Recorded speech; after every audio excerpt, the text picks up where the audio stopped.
everybody, what's up? Happy Love Day. It's Tipping the Scales. I'm Shea Dawson. I'm Tyneeha Rivers. Happy Lover's Day. Lover's Day, Valentines, Valentine. But I don't know, Valentines. I always get that confused.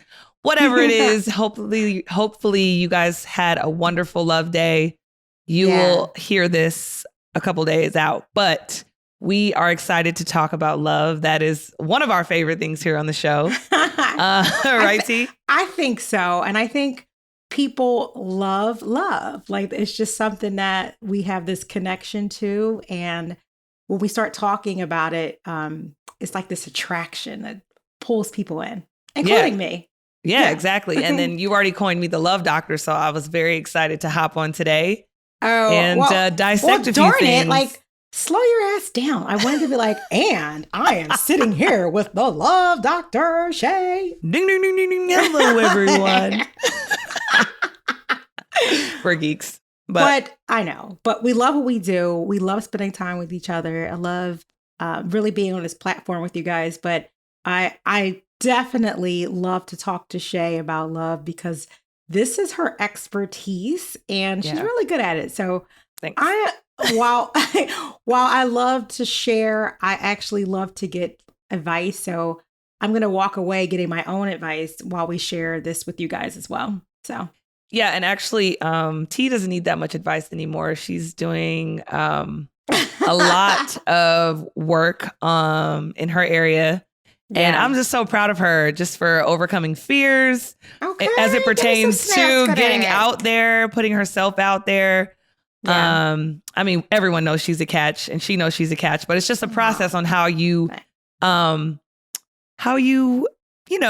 your guard down and kind of like, open your heart up. And I think that's always a scary situation, right? When you feel guarded and you're just like, nah, I'm going to get back out there. So I'm proud of you. Thank you. And this is a perfect day to go down this road. I think so. And I think too, the fact that people love getting advice from people who have shown to have success in a particular area. So I think especially our tippers, they love to hear from you because they see you on the gram. They see all the things with you and Afis and you sharing your story. And even with, don't you have something like dedicated to love? I mean, you used to write articles all the time. Yeah, I have a Lovers Live Here page. I haven't been active on it in a while because I have so many other pages and so many other ideas. But eventually I'll get there. Like, I feel like those pages will be my retirement plan. And if Instagram's not around when I feel like I'm done working and I want to be a creative, because I know there's going to be a point in my life where I'm like, sports, you don't get any more of my attention. Athletes, you don't get any more of my attention. The creative side of me will take over. So I know that that'll happen. So maybe that's just, I don't know. It sits there though. It's dedicated to my love story with my fiance and also just other people's love. Yeah. And it actually started in 2016 when just a lot of the presidency, the candidacy with Donald Trump and stuff, I started to see like a bunch of people being really mean to each other online. So I was like, well, instead of complaining, I'm going to create a corner of the world that is dedicated to love. So, shout out to him for that. But so that's how it started. It's funny because most people think about love as just being with a significant other, but there's so much love in the world that we can share beyond someone that we lay down with at night. For those of us who have that person. Yeah. But, it's just not just love within your family, but love that you show to others within the community, within our employers. Like everywhere we go, we should show love. I know it sounds so corny and cliche, but we can all use a little bit more of it. And and not everyone shows love. So I think I take pride in love, and I think I found it because I am so obsessed with love. In all different areas, not just romantic love. And so I think that I attract that, I radiate that. Yeah. So if a lot of people, and that's what I try to say is like, love is something that like, it's not about your looks. It's not about all the superficial things that the world thinks it is. It's literally how you relate to people and what you give. And I think I try to give a lot. And so I do attract a lot of that. And sometimes I attract the wrong people. For sure. Who need the light, but they don't have the capacity to give it.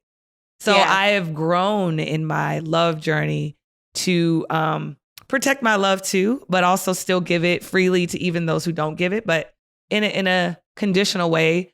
Sometimes that doesn't drain me. So there's so many definitions of love. Mm-hmm. And I think I have went down a lot of those paths, some successful, some unsuccessful. No, but I love when you talk about love in the sense of connectivity, because that's a lot of what it's really based on. Like, how much connection do you have with someone, and not just a physical connection, but a connection that transcends on so many different levels. So I'm hoping that we can tap into that tonight. Yes. Because it's awesome. It is awesome. Speaking of love, or on that path of love, so I'm still on this whole Hinge thing. Yes, yes. Oh my God, so excited. Oh, I know. Let's go here. Let's go here. Let's just go here. So let's see. Okay, so I went. So you everyone probably can recall when I talked about like my first date. It went well. Yep. I think I summarized. I had some colleagues saying like, give me one word. And I said attraction. It was like a first date, and that went well. And then I had a second date. We just hung out last night to you had a second date? Yeah, we watched. I know. We had a second date. I should have got a text before the second date. It was kind of last minute. It was just to watch the Super Bowl. I'm a sports junkie. This person is not really a sports junkie, but I think he's into the Super Bowl. We watched that. How'd that go? It was okay. I think I just sum it up as okay. I mean, like, he's a nice guy. I like spending time with him. This time was a little bit different because I felt like he wasn't present. And I would love for us to talk a little bit more about that, because anything you do in life, you need to be present. If you're not present, you're not effective. Mm-hmm. And what's the point of you doing it if you're not going to be present? So when I say present, oh boy was on his phone texting a lot. So I don't know what the hell had his attention. Okay. It certainly wasn't me. It's the Super Bowl. I don't care. Okay, but I think you have to fix your mind to like, this is not a date where it's going to be us gazing in each other's eyes. No. I feel that, but I also think if you're sitting next to someone, he's not a sports fan, so not really. But he's the one who invited me to see the Super Bowl together and watch the game together. So I just feel like I don't care. Like I don't even care if you're looking at your phone, but I'm talking about. Oh boy, had the phone up texting. Okay. Majority of the so time. Let's do this. So, yeah, no. What is your expectation of what should have happened? Is this a situation where you guys are both on the couch, together, just observing? What is the ideal situation for you when it comes to things like this? Because I think this is a lesson. Like sometimes guys don't know how to act in a Super Bowl moment. Like maybe he thought he was cool. Maybe he thought the vibe was what it was. So let's go into that. So look, it was not a type of setting where you're sitting on a couch watching TV. Like we were at a bar setting. So we had a bar. But a table with just him and I. And we're talking, we're watching the game, we're having fun. And that's fine. Okay. And I first of all, I don't ever have these expectations like you need to do X, Y, and Z when you're with me. Because I think, I like let it go, let it flow. And what happens, happens. But I do feel as though when you're with me, you need to be present. And what that means is I don't care if you periodically send text messages, but if you're this was if you are locked egregious. And looking at your goddamn phone the entire night, was this egregious? This was egregious. This was like all day. It was like the majority. It was the majority of the time. Yes. Okay, that's a party foul then. And you're right. No, it's a party foul. Yeah, I just assume maybe it was like banter back and forth, like, fourth down, like, I don't know. It could have been, but my thing is, if you're not really a sports fan, I mean, I even teased him and was like, do you know what's going on right now? Do I need to break down plays for you? I mean, he's like, no, I'm cool. I'm like, all right. I mean, did it go over his head? Was he like did he not catch the vibe that he was on his phone too much? No. And I don't even think he caught the vibe today when he texted me, because he texted me like, a little funny joke about like, just he jokes a lot. I like that. Well, he's gonna be listening. So what are we telling him? I don't give a shit. Like maybe he. You didn't get it. What are we telling him about this situation? You didn't get it the first time during my text message. So love that you're a fan of the show. So perhaps you'll get it now. Okay.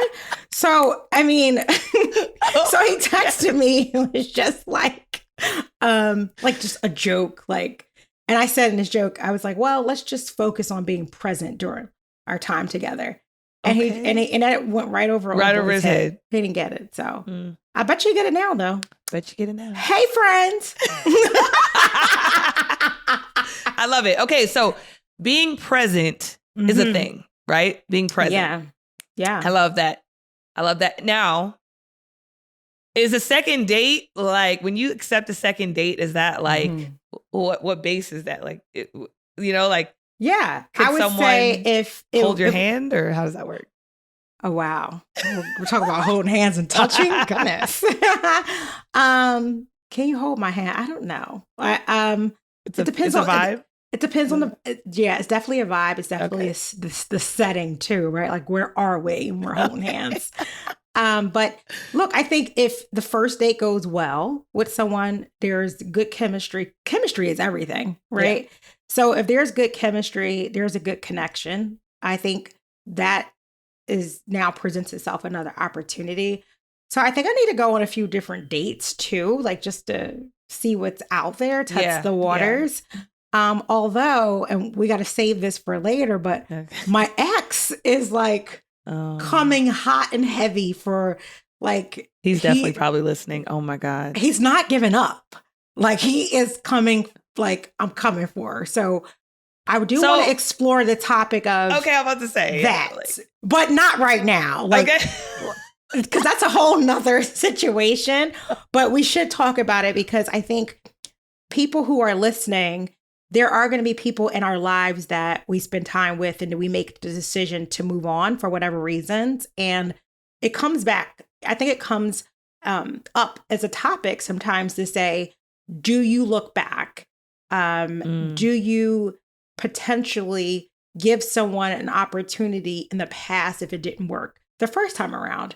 So I would love to hear your feedback on that, and I'll share a little bit about how I feel about it. But oh boy, he is not giving up. I don't know if I'm impressed by it, because I see like or if he's like a little stalker. So I don't know. I tease him about it. And I would also love to hear those watching the YouTube video in the comments. Like, let me know what you think. Like, do you take your exes back, or do you backtrack? Would love to hear that. But yeah, we definitely can talk about that later on. Yeah, but no, let's go back to though being present, because I think, although we joked about the guy on the second date, and look, I don't think it's something that's a disqualifier that I'll never see him again. I'm not that crazy. Right. But I do think that you look at it as an opportunity to be better, because people want, you're spending time with me. It's about me, and that's just how I feel. And if you don't like that, then I'm fine with it. Move on. Yeah. I'm not your girl. I'm not the one for you. I'm not the one for you, because we all have different things that we like. But I do want to talk about presence, because that is so important, and not just in relationships, but even in your professional life. Like, you can be at some place and not have presence. And when you're not present, you're not, my son used the terminology all the time about being locked in. You're not locked in, then you're not being able to be effective. It's just as simple as that. You know what? I do agree with that. I agree with you wholeheartedly. And now that I think about it in terms of you, because I did have a sports moment where I was like, okay, maybe because, I was going back and forth with my friends and stuff like that. But on a date, like, if there's no sexual chemistry to the point where you're on your phone more than looking at me and like trying to like get to me, I think you're right. I think that to me is like, no, like what I know you need is someone that's like, you know what I mean? That's constantly making comments and talking to you, and not like inappropriate comments, but like being engaged with you in the moment. Like, what you think about that? Like, really giving effort.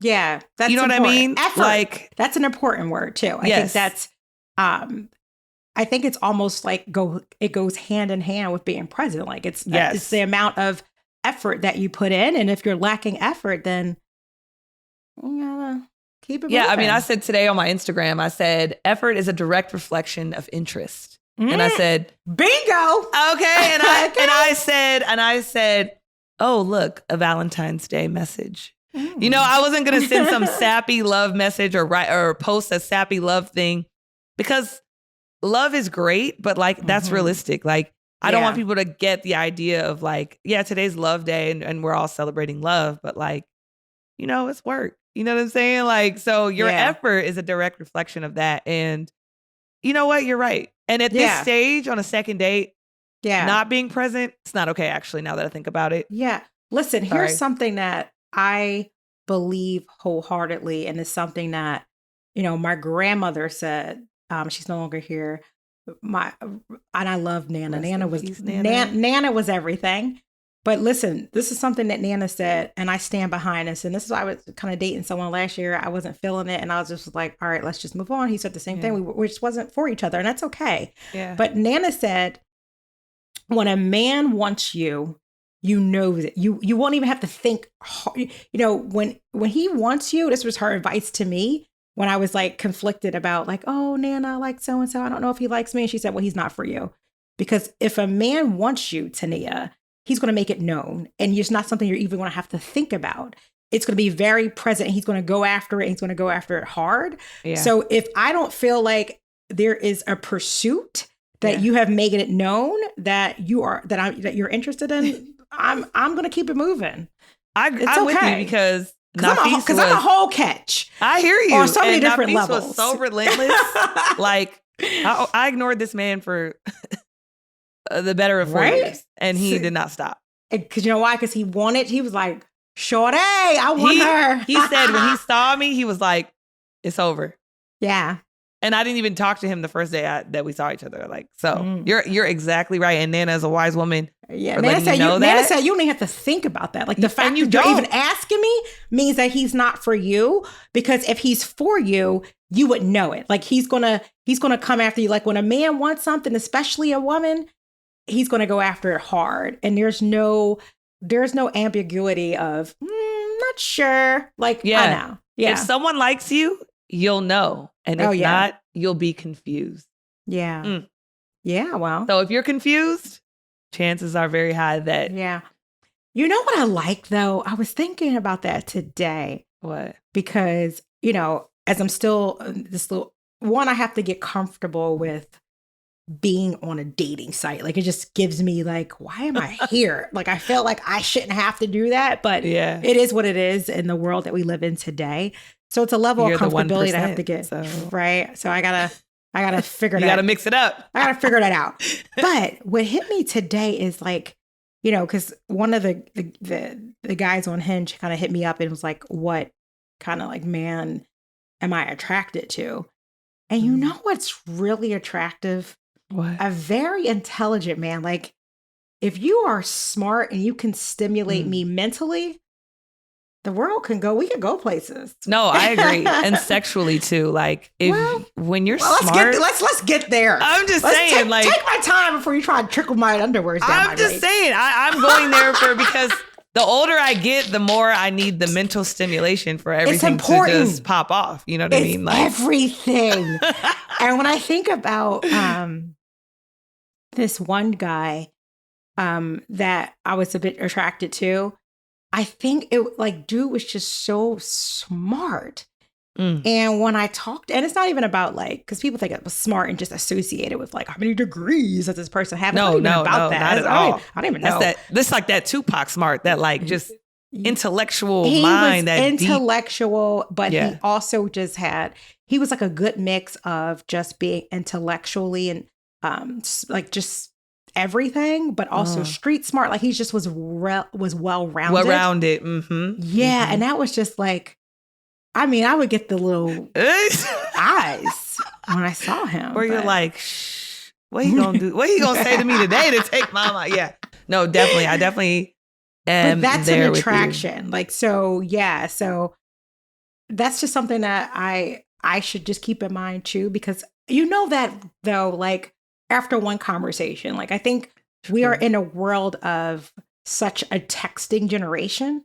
Yeah. And I don't love that. Like I love just you are a phone call woman. Right?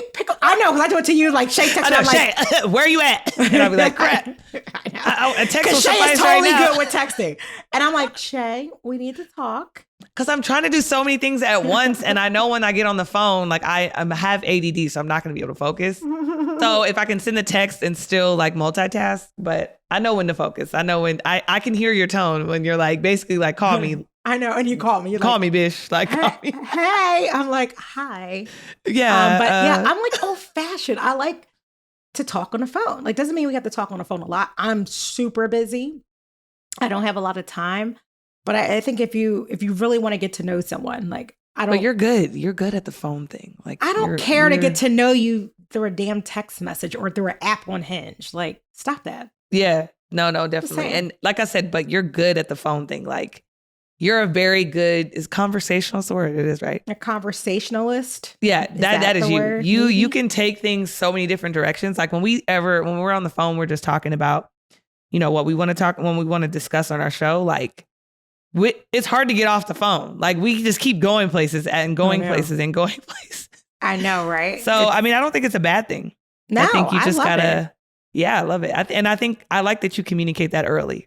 Yeah. I'm very, one thing about me, and this is great in terms of just love, since we're on this topic tonight, is authenticity. Like, we talk about that all the time on our pod, is that we want you to be authentic in everything that you do. And you need to be transparent. You need to be authentic. I think when I think about the pillars of any successful relationship, even when I think about why some of my relationships in the past have failed, it was for a variety of reasons. And there was, but there was a disconnection within those pillars, which are communication, transparency, authenticity, and trust.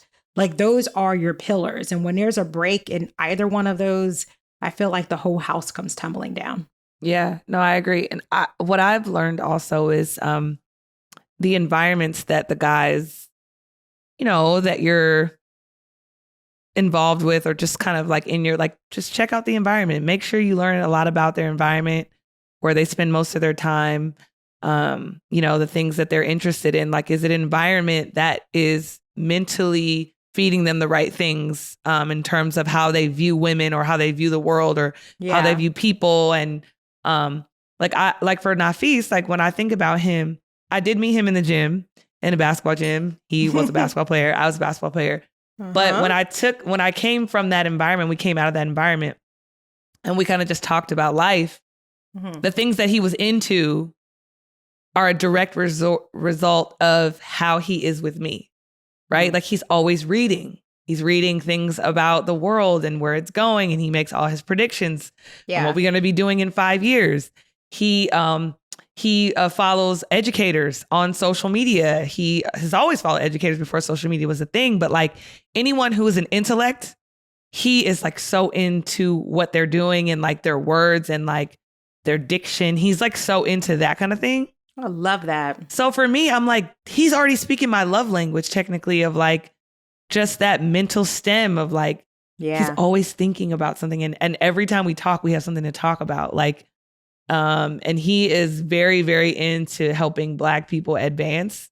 And he does not play when it comes to that. So if there's some new research that came out, or a new business, like, he's like, oh, have you visited the Black Wall Street, in Atlanta? Like, he always lets me know what's going on surrounding me. And I'm like, I love that. Well, you know what? I'm glad that you brought that up, because I think we can tease our next episode.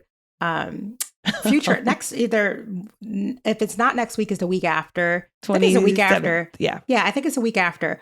But we want to, of course, this is Black History Month. Although, if we don't just celebrate Black history in 1 month, like, that's not something that we're into. This is something that is important to us all year along. However, I do think that, one of the things that's super important to me, and it's so sad that it's connected to Valentine's Day, is, I lost my brother on Valentine's Day through suicide.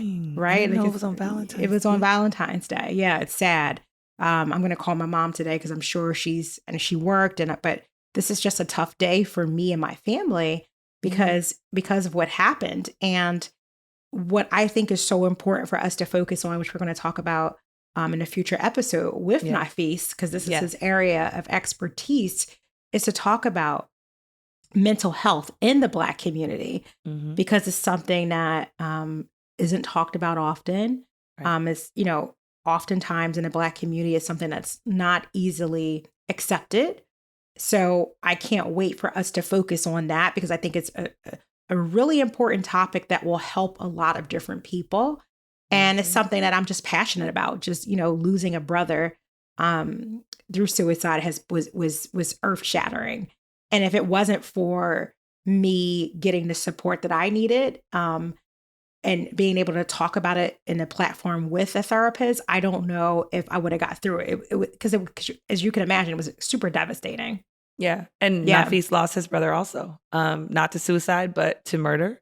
Yeah. And that's why he goes so hard, one. And he had a mental breakdown in college, and he had a therapist, and that changed his life. And so that's changed his life. Why he became a therapist, and why he's really going hard in that space as a Black man for Black people. So we're looking forward to you being on our show. We can't wait to have you on our podcast. Don't have me crying though, you guys. Like, oof. I already know. I definitely think it's going to be a tearjerker. So bring your tissues for sure. It's a tough subject that, but a very important one nonetheless. Yeah. And love is at the helm of that too, because breaking your heart and fixing it and figuring out how to cope and figuring out how to move forward is a form of love, right? Self-love, understanding. So important. Oh my God. So there's so much that's mixed into that. Yeah. Yeah. I'm glad you brought up self-love, because it's a part of when you hear the whole topic of love. And we talked about before the importance of taking care of you and putting you first and doing everything holistically that comes with that, in terms of what we eat and exercise and getting sleep, like all those things that you have to do to show self-love. So in honor of love today, make sure you're taking care of yourselves. You can't take care of anyone else if you're not taking care of you. Yeah, and I can attest to it. I've been loving myself. I love that. for a few months regularly. Yeah. Like I said, getting sleep. Got all my vitamins over there, my B12, my biotin, my turmeric pills, my iron pills, I feel so good. I feel like I'm already a happy person, but to have energy and be happy, like another level. Next level. I just feel like, extra. I'm holding doors extra these days. You know what I mean? Like it's kind of crazy. So I'm with you on that. Yeah. So that's a journey itself. Yeah. So we talked about, let's kind of do a recap so far so we can stick to some type of an agenda. But we talked about the importance of being present, like in a relationship, no matter what it is, a personal relationship, someone that a lover, but even in anything that you do, like as a parent, you have to be present in order for the relationship to really be meaningful. Or for the connection to bond. To grow that bond and that connection, being present is definitely a vital part of that. Exactly. And we talked about, of course, transparency and being authentic, which we really hope that you are. Like, if you're not being true to who you are, then that's a shame. I mean, we talked about that in a previous episode on being yourself, right? And the importance of that. So we hopefully you've taken those nuggets from the prior episode and honing are honing in on that. And I think too, like, let's talk about communication, Shea, Dr. Love, because I think communication is important. So in a relationship, especially like with you and Nafis, what does effective communication look like in a relationship? So Nafis is actually a better communicator than me in our relationship. How so? Because he is able to talk about the more difficult things just head on, you know? I'm kind of an avoidance type of person when it comes to that stuff. Yeah. But he can sense that something's wrong. So he's just, I think also comes through his psychology work as well. For sure. I think he's able to do it with me before I call something out or have an issue, but he could see it in my body. So he addresses it before like it gets too far, like, and when we say, oh, we're fine. Yeah. He's like, you're not fine. You know what I mean? So like, cancel all your meetings. Like, we need to talk about this. Do you know what fine means? Fine means feelings inside not expressed. That's what fine stands for. So when someone tells you they're fine, that's what I want you to think about. Feelings inside not expressed, because that's all that fine really truly means. You just blew my mind right now. Damn. Yes. I'm just saying. That's exactly what it is. Okay. So yeah. But when it comes to his feelings about himself, yeah, he'll keep that inside, and that I can tell. So I think we play off of each other, but our communication is so good. That's why we have a good relationship. Like, yeah, I haven't cried a toxic tear since I've been with Nafis. Like, he has not done anything to purposely hurt my feelings since we've been together. And I try not to hurt his feelings either. And I even said a prayer today, like, God, please don't let me take this man for granted, because he just that great. Oh gosh! Now you're going seriously? I wasn't even planning on crying today. I know, but that's so corny too. That's so special. I'm serious. But people want that type of love, Shea. People crave that, no matter what their partner looks like. You want that love where you just don't want to disappoint the other person that's in your life. So the fact that you care so much, and how many years has it been so far? 6 going on 7. That's awesome. I will say too, we both have had a lot of heartbreak before, and we both have done a lot of things that were not great.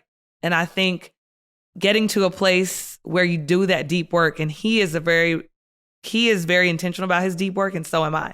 Like, he goes to therapy, and he also is becoming a therapist. So he's very in tune with that as well. And then I also am obsessed with love, but like, I love people, and I'm always trying to understand trauma and where people come from. Because I think if I can understand everyone's trauma first, I can love you. I can love you. If I can't love you at your worst, and I don't know you at your worst, then chances are we're not going to have a deep relationship. Oh, so most people you see me with, or that I'm good friends with, you and you as well, we've gone deep. There's some element of deep connection that we've had. And if we're cool, that's cool. But you can tell the type of people that, so with Nafis, like, he was at that stage in his life where he needed to clean some things up. Yeah. And I also had my heart broken a couple times, where I was like, I was also able to communicate where I was at that time. Like, I will not accept this. If you're talking to me and pursuing me, I am at a place where I don't need a man. I am, successful on my own right. I'd gained in that confidence too, to say those things very early.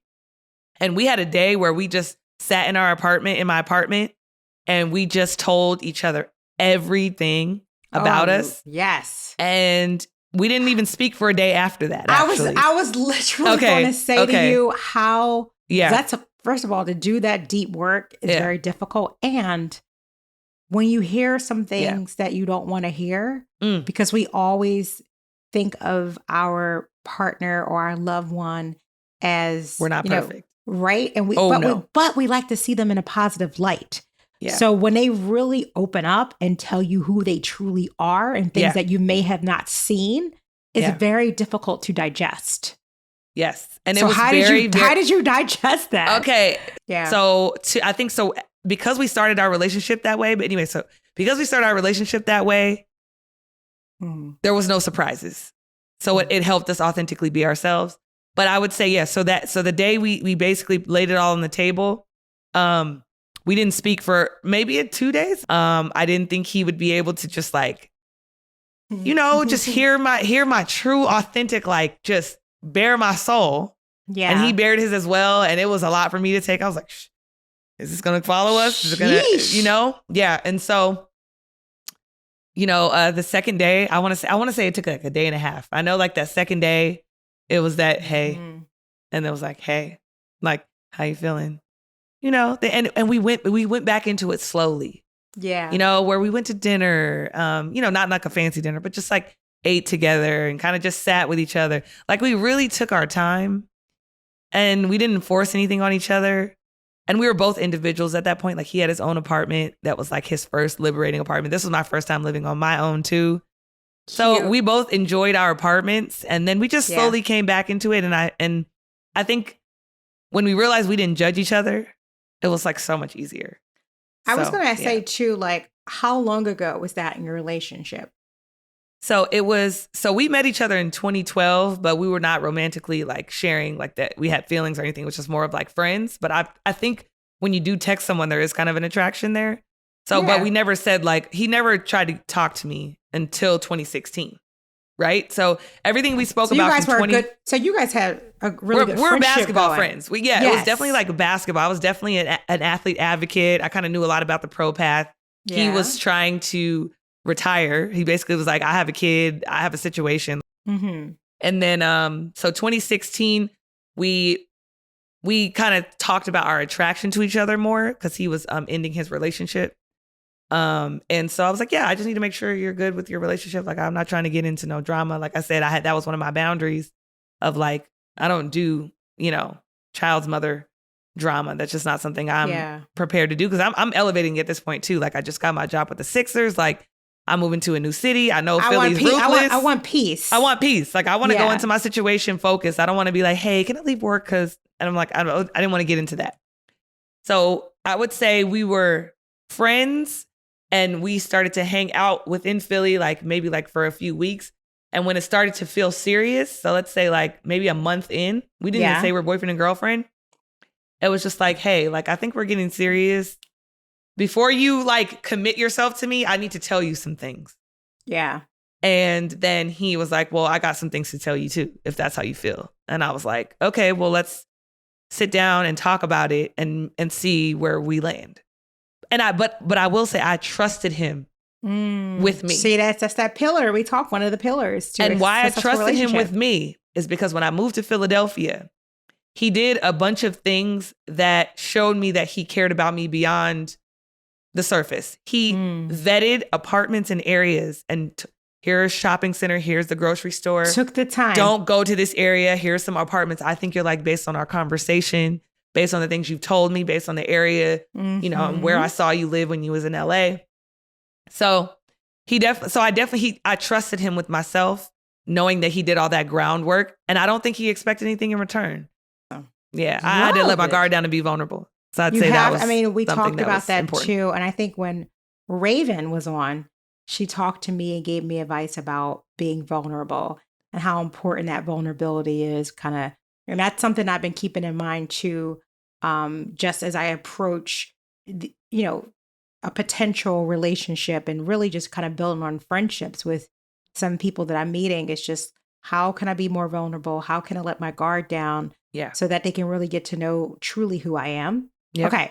So before we go, we got two quick things that we need to talk about. One is, which I think is really important in a relationship. So this is when all the little children need to go to bed because this is a grown-up conversation, is sex. Like sex is really important in a relationship. Yeah. It keeps a relationship healthy. And I know for me, when I don't like you, like if I'm like not vibing with you and my relationship is going to a place where I'm just not happy, I shut it down. And I don't want to shut it down. Yeah. But at all. Let's just say I'm somebody's mama, so I'll keep it clean. But I certainly don't want that. Yeah. But if I'm not vibing with you, like sex has to start from a mental connection for me. Yes. And then everything else kind of flows from there.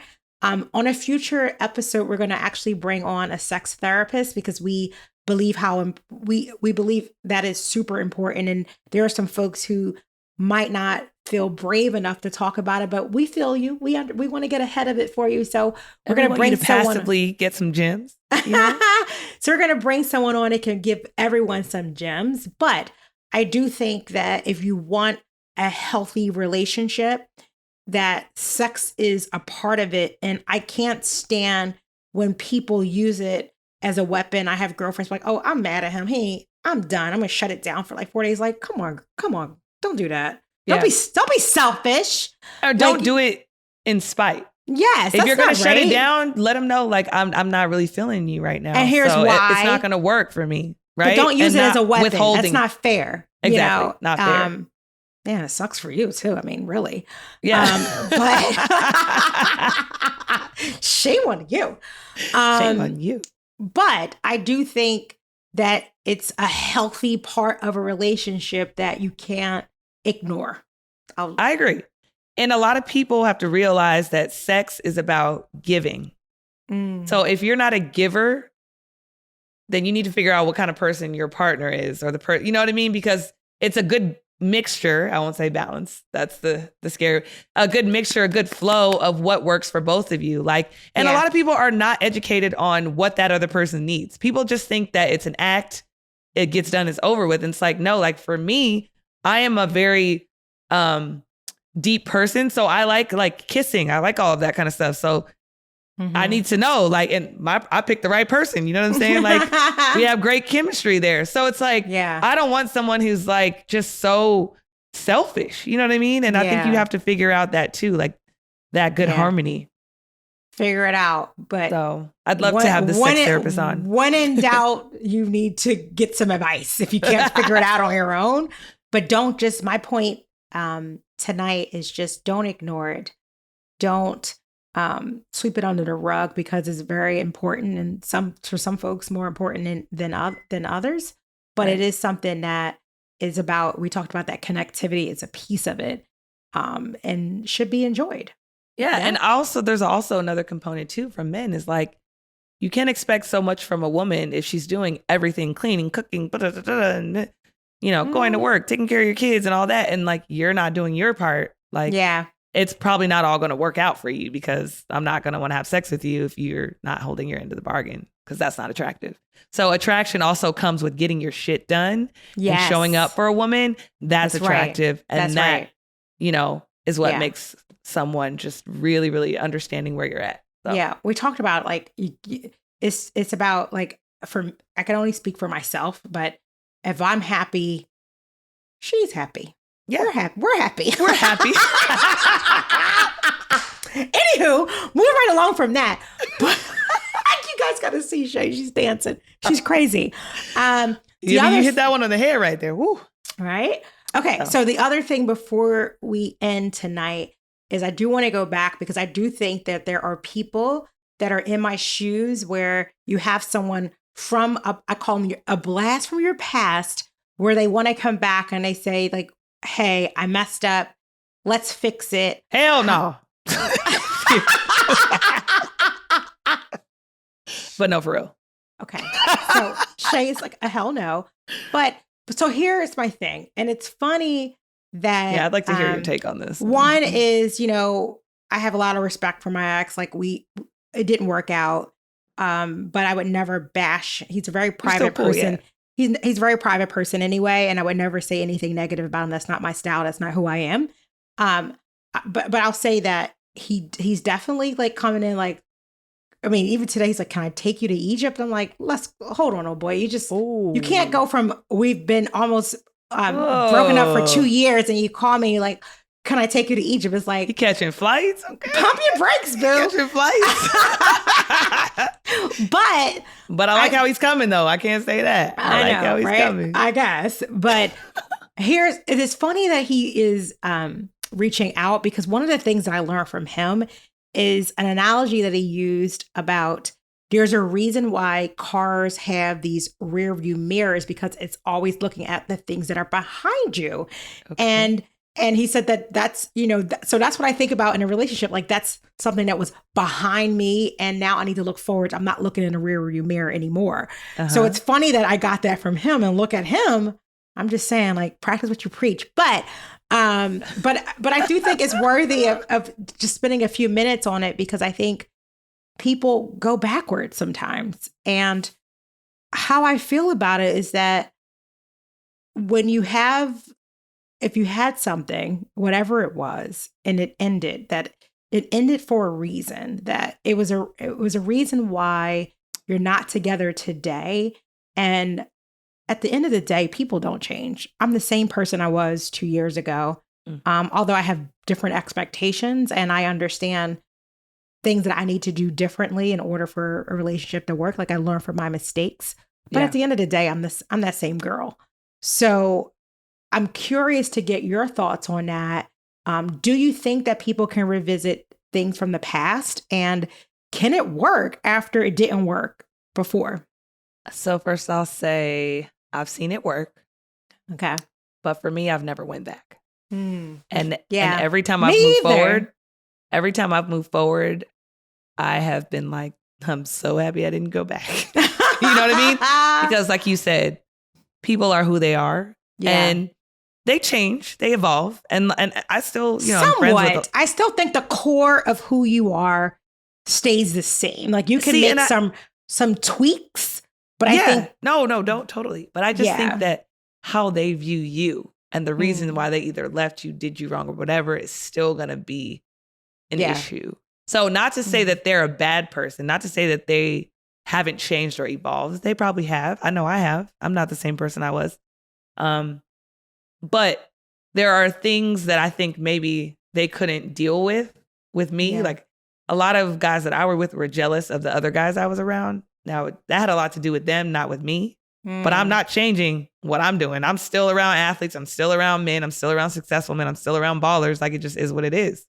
And if you need a strong man behind you, you can understand that. If you're not, secure about that, there's nothing I can do. Like I'm on my path, my purpose, living in my purpose. So I'll say that like whatever issues that those people had with me, they're still going to have regardless if they take me back. My job is always going to be in the gym until I decide that it's not. And I don't know when that is. And I can't give you an answer. So if you feel like it's an ultimatum, like you're always in a basketball gym, you're always with basketball guys. Sorry. So sorry, you know what I mean? Sorry, not sorry. Right. So Nafis gets that. But he's always in the gym too. He's always around the same people that I'm around. So for us, it's nothing. It's another day. Like literally, you want to go on a date, we'll go to the Final Four. We want to go on a date, we'll go to a game. Like that's not an issue. You know what I'm saying? That's a favorite date for me. As much as I love sports, like we can go to a game and have an amazing time. You can drink, you can eat, you can have entertainment. Like it's all great. Laugh, play. Yeah. I've seen it work for people, but for me, I have never regretted and I've never went back and I would not start now. And so he put that ring on it. Hopefully it's it because ain't backtracking. Going backwards ain't going back. A thing. Okay. All right. So listen. What about you though? So yeah, I mean, you one with the X in the inbox. So it's more. I don't know. I mean, how I feel, and I'm definitely torn because I feel. I mean, especially when I see how difficult. Because what happens is like I am a person of just I love routine. So sometimes the fear of starting all over again and letting someone in my space is terrifying. Is so daunting that I'm like, let me just go back because I know this place.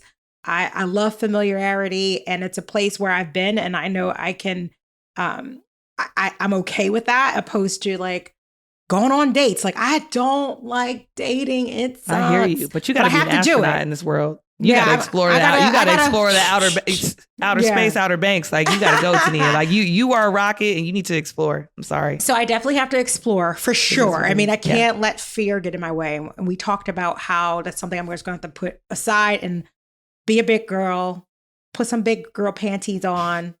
If I wear them, who knows? But where did that come from? I don't know. But I have to not be afraid to let someone else into my space. So I am committed to that. So I don't know. To answer your question, I'm all over the place. I don't know what I want to do. I do have this notion though that it didn't work for a reason. Who you were 2 years ago, you haven't changed. So and neither have I. So if I didn't like that person 2 years ago and you didn't like me 2 years ago, we're going to be back at the same place again. It's kind of sadly, yes. Yeah. That is true. So I think the writing's on the wall. Yeah. Okay. So I think I got my answer from you. Thank you. Thank you, Dr. Love. You're welcome. Even though it's all about questions we have to ask ourselves and we know the answers sometimes. We kind of know. It's like in our gut and we just have to accept it. Pulse check, like you always say. Yeah, that's true. A little gut check. Little gut check. But listen, we want to hear from you guys. So if you have an opinion, Should you give your ex a second chance? Hit us up. Like, you can inbox us on a gram. So I'm Tyneeha L. Rivers and Shea Dawson. Which page, Shea? Because you have like so many damn pages. Overtime Shea. But before we go, I wanted to ask, like, what are some of your favorite love songs? Do you have any? Oh my God. I have so many. Can I just quickly pull up Spotify? Yeah. So one of my favorite ones, share. and it's so appropriate, is I love me some Jagged Edge, but one of my friends is like, they can't sing, and I was like, excuse me.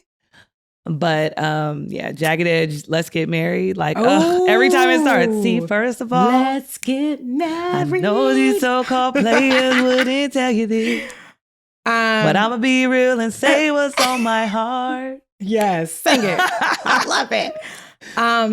I am such an old soul for people who know me. So I always go back to these songs that you got? Like, so I need to look up some too. I literally, because I was looking at Spotify to see what I was playing on the car, and my parents were like, oh, Marvin Gaye, huh? Like, I love Marvin. I love Marvin. God. So I go back and play. Did you know Cruisin'? That is my favorite song. Wait, how does it go? Give me a little. Hold on. I have to cruise. Okay, wait a minute. That's like let's get it. We should DJ on this show, low key. I swear we need just okay, hold on. Remember that? Oh. It's just, I feel like it's so sexy. It gets you in a sexy mood. I picture myself with roller skates on. Baby. Yeah. Hey. But that's like, but it's just from here. Yeah. Cause if you want it, I got it forever. This is not a one night stand. Or maybe. I'm just kidding. Okay, on that note, follow us on Tipping the Scales podcast on IG. Tyneeha L. Rivers, Overtime Shea. We love you guys. Thanks for being with us. Follow us, rate wherever you get your podcasts. We love you. See you next time, guys. See you next time. See ya. Bye.